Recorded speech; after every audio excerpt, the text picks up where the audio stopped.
Ligne droite. L'éclairage du jour.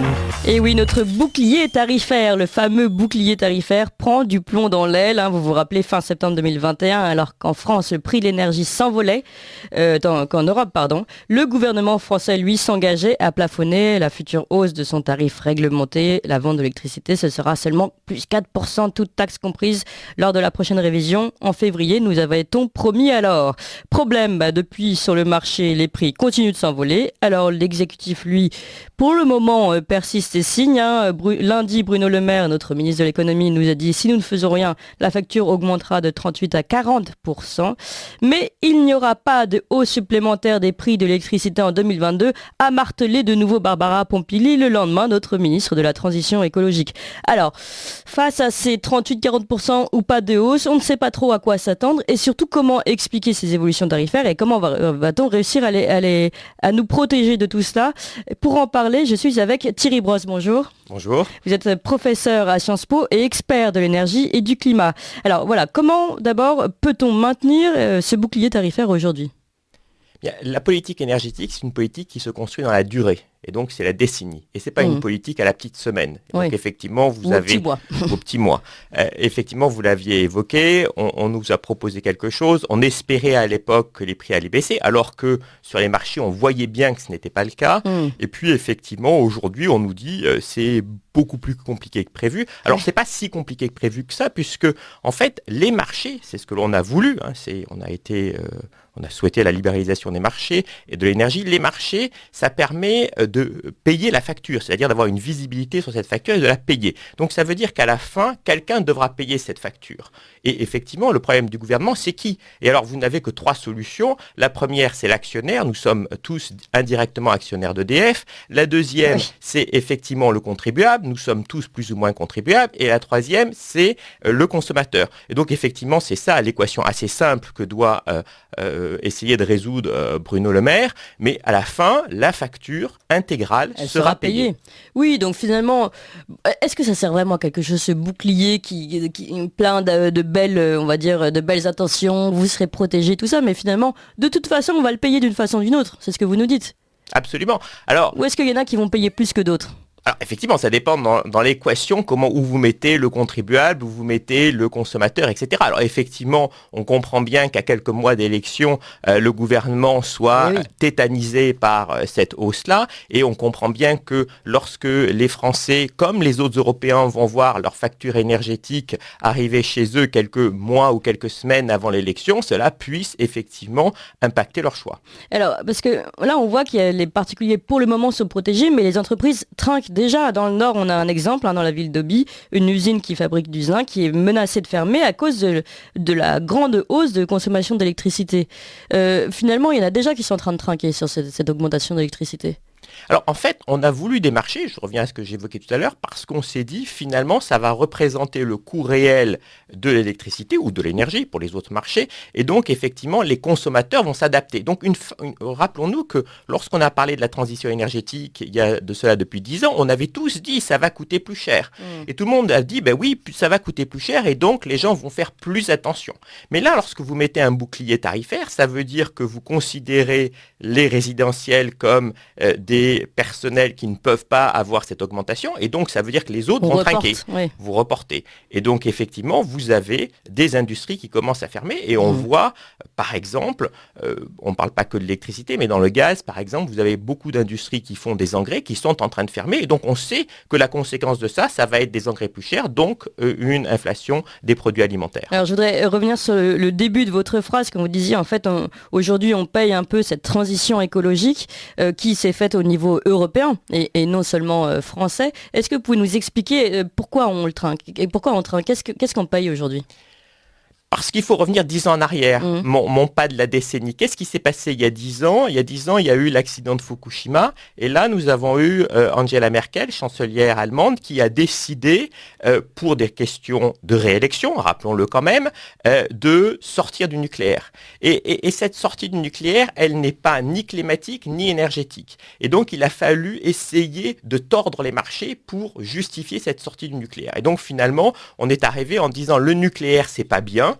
et le renouvelable, c'est bien.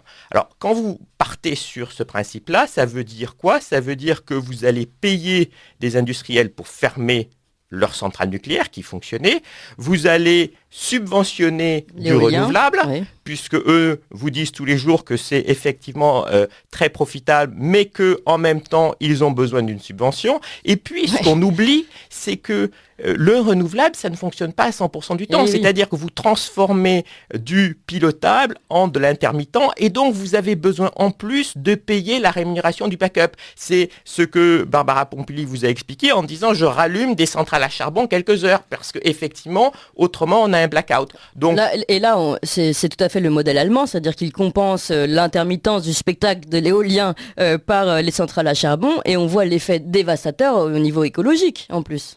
Tout à fait, c'est ce que je vous avais dit la dernière fois. 2021 sera une année où on aura tous collectivement plus payé et on aura tous plus pollué. Et d'ailleurs, je vous rappelle que hier, le nouveau gouvernement allemand a expliqué que 2021, ils n'avaient pas atteint leurs objectifs. C'était l'héritage. Ils ont aussi mis 2022 et 2023 comme des années où ils n'atteindront pas leurs objectifs. C'est l'héritage. Enfin, on peut dire que de 2024 à 2050, ils n'atteindront pas leurs objectifs. C'est plutôt difficile de dire que c'est l'héritage. Mais encore une fois, sans nucléaire, ça va être très compliqué. Alors, on a vu quand même un Emmanuel Macron changer un petit peu de braquet à ce sujet, revenir un peu sur le nucléaire. Vous pensez que du coup ça peut changer la donne sur les prix pour les années à venir? Alors, notamment lors de l'annonce du plan 2030. Tout à fait. Alors, effectivement, il a émis l'idée de construire, mais après, il va falloir trouver des ingénieurs pour faire. Ça, c'est encore un autre élément. Il faudra trouver des financements pour faire, etc. Alors, on a... Encore une fois, je vous ai parlé de décennie. On est à peu près, évidemment, à la fin de cette décennie du dogme. Et effectivement, on se rend compte qu'on doit trouver des solutions. Et je vous rappelle que le 31 décembre, à quelques heures avant minuit, la Commission européenne a finalement dit, le nucléaire et le gaz, c'est pas si mal. Ouais. Pourquoi? Parce que justement, sans le nucléaire et le gaz, les objectifs climatiques de 2050 ne seraient pas atteints. Donc, oui, effectivement, on essaye de tourner, mais encore une fois, c'est des choses qui vont prendre des années. Et donc, il faut bien se comprendre que dans les 5 prochaines années, on va faire face à cette crise énergétique qui va perdurer. Donc là, vous nous annoncez quand même une très mauvaise nouvelle pour les Français. Oui. C'est quoi la solution? C'est de se tourner vers quoi? Il n'y a pas de solution à l'instant T, puisque nous avons émis cette idée de changer du nucléaire renouvelable, et en plus nous avons ce que j'appelle ce concept qui ne marche pas, qui est le concept de la sobriété énergétique, que je rajoute heureuse. Une forme de décroissance, c'est-à-dire il faut qu'on consomme moins. Oui, alors ça vous est pas vendu comme de la décroissance, ça vous est vendu comme le fait que nous allons collectivement moins consommer. Alors je rappelle que dans l'histoire de l'Europe, si vous prenez de la Grèce antique à aujourd'hui, ça vous fait à peu près 3000 ans, sur ma feuille Excel, je n'ai vu ça apparaître que 8 ans, de 2006 à 2014. Et donc effectivement, c'est pas très courant. Et donc effectivement, cette décroissance, cette sobriété énergétique, elle a deux problème. Elle a un problème lorsqu'elle ne se réalise pas, c'est-à-dire quand les gens continuent à consommer, quand les gens continuent à utiliser leur voiture, à se chauffer, etc. Eh bien, vous avez une demande qui reste là, mais de l'autre côté, les investissements ne sont pas faits, et donc vous avez des prix qui flambent. Et donc, on a finalement été nous-mêmes responsables de cette propre crise. Et donc, effectivement, il faut mettre plus de renouvelables, mettre plus de nucléaire, mettre plus de gaz, mais il faut aussi sortir de ce concept de la sobriété énergétique. Est-ce que c'est vrai que l'Union européenne calcule le prix à partir des centrales au gaz et au charbon ?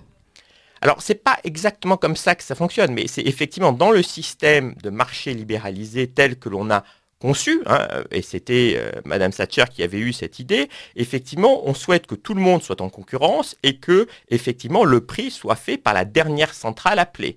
Alors, effectivement, le nucléaire étant le moins cher, il rentre dans le système. Le renouvelable a une priorité, donc effectivement, lui, quand il est disponible, il rentre. Et effectivement, ce qu'il vous reste, c'est ces fameuses centrales à charbon ou à gaz qui, elles, doivent acheter leur combustible, plus doivent payer les émissions de CO2.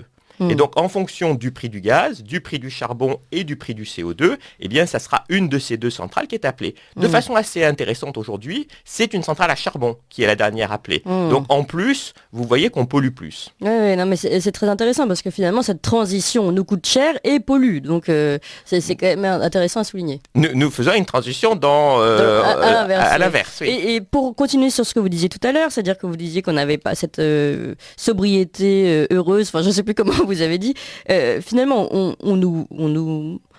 on se leurre soi-même avec cette idée de sobriété, puisqu'aujourd'hui on voit bien toutes les communications qui est faites, notamment autour des voitures électriques. Mais les voitures électriques sont branchées à quoi ? A priori à des centrales nucléaires, encore une fois. Donc on va consommer toujours plus en nous disant consommer plus d'électricité au nom de l'écologie, et finalement cette écologie, elle a besoin encore d'énergie, enfin d'électricité. Donc en plus on nous entraîne encore plus dans ce mouvement. Et effectivement, la seule façon d'avoir de la décroissance et de la décroissance énergétique, c'est malheureusement la décroissance économique. Donc, est-ce que c'est un choix de société ? Ça, c'est effectivement aux Français de décider. Mais si ce n'est pas le choix de société, si effectivement je reviens à de la Grèce antique à aujourd'hui, si le choix c'est d'une croissance économique, eh bien effectivement, il faut intégrer que nous aurons besoin de plus d'énergie et il faut intégrer que nous aurons besoin de plus d'énergie le plus vert possible. Et donc effectivement, oui, la solution d'Emmanuel Macron de construire des nouvelles centrales fait sens, mais encore, ça va prendre du temps. Flamanville, c'est pas encore tout de suite, et peut-être que avoir fermé Fessenheim, c'était peut-être pas la bonne solution dès le départ. Ouais. Est-ce qu'on peut réouvrir Fessenheim, à votre avis ? Moi, je ne suis pas un technicien, mais je ne pense pas, malheureusement. Alors, juste une dernière question. Donc, vous dites que là, on arrive à la fin de cette décennie du dogme. Encore combien d'années pour qu'on puisse espérer que l'électricité reprenne un coup plus à la baisse ?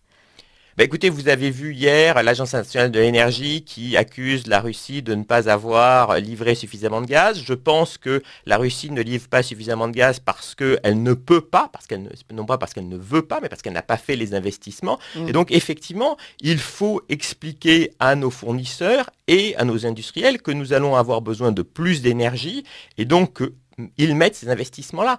Et dans l'énergie, je vous dis, ça prend une décennie, mais ces investissements-là, pour que ces investissements-là portent leurs fruits, ça sera au moins 5 ans. Dans 5 ans. Dans 5 ans, on est débarrassé de cette histoire. Bon, écoutez, merci beaucoup Thierry Brosse pour cet optimisme, professeur à Sciences Po et expert de l'énergie et du climat. Merci beaucoup d'avoir rendu aussi compréhensible cette matière un petit peu difficile de cette évolution du prix de l'électricité. Merci. 7h, 9h sur Radio Courtoisie, suivez la ligne droite.